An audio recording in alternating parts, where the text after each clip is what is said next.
यानंतर राज्याच्या राजकारणातील सर्वात महत्त्वाची ब्रेकिंग बातमी येते। ठाकरे गटाच्या नेत्या सुषमा अंधारे यांच्या विरोधात हक्कभंग प्रस्तावाची नोटीस आता पाठवण्यात आलेली आहे।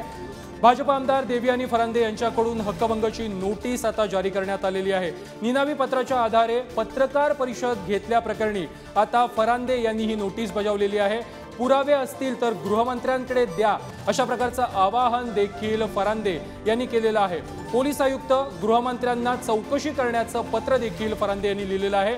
गेल्या 30 वर्षात पुरावे नसताना कुणावरही आरोप केले नाहीत असं देखील फरांदे यांनी स्पष्ट केलेलं आहे। गेल्या 4 अधिवेशनात ड्रग्सच्या विरोधात आपण लढा देत आहोत असं देखील फरांदे यांनी म्हटलेलं आहे। बोला। सन्माननीय अध्यक्ष महोदय, उबाठा सेनेच्या नेत्या सुषमा अंधारे ह्या गल्लीबोळामध्ये लढणाऱ्या नेत्या असतील, परंतु सन्माननीय अध्यक्ष महोदय त्यांच्याकडे आलेला एका निनावी पत्राच्या आधारावरती त्यांनी पुण्यामध्ये माझ्या विरोधामध्ये एक पत्रकार परिषद घेतली।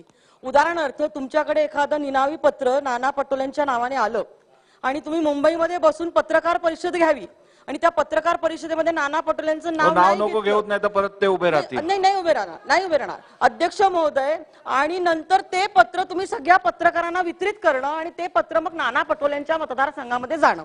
सन्माननीय अध्यक्ष महोदय, ही माझ्या बाबतीमध्ये घटना घडली। ह्या पत्रामधला मजकूर अत्यंत चुकीचा। मी गेली 30 वर्ष राजकारणामध्ये विविध पदावरती लोकप्रतिनिधी ह्या नात्याने निवडून येते। आजपर्यंत कधीही कोणावरती पुरावा नसताना कधी आरोप केला नाही। ह्या ताईंकडे काही पुरावे असतील तर त्यांनी गृहमंत्र्यांना द्यावं। त्यांनी 28/11 पुण्यामधून पत्रकार परिषद घेतल्यानंतर मी त्याच दिवशी गृहमंत्र्यांना सदर प्रकरणाची चौकशी करण्याचं पत्र दिलं। आमच्या पोलीस आयुक्तांना मी त्या प्रकरणाचं चौकशी करण्याचं पत्र दिलं। सन्माननीय अध्यक्ष महोदय, आपल्याला आठवत असेल तर गेली 4 अधिवेशन सातत्याने ड्रग्सच्या विरोधामध्ये मी लढा देतीये। मी नाशिकला ड्रग्ज मुक्त करण्यासाठी सातत्याने लढती आहे। सन्माननीय अध्यक्ष महोदय, माझ्याकडे ड्रग्स पेडलरचे असलेले नाव, त्यांचे फोन नंबर, त्यांचे पुरावे मी गृह खात्याचे आपल्या शिखर परदेशी साहेबांकडे देऊन गृह खात्याच्या माध्यमातून चौकशी करायला लावली आणि सोलापूर पासून नाशिक पासून सगळे ड्रग्सचे कारखाने उघडकीस आले।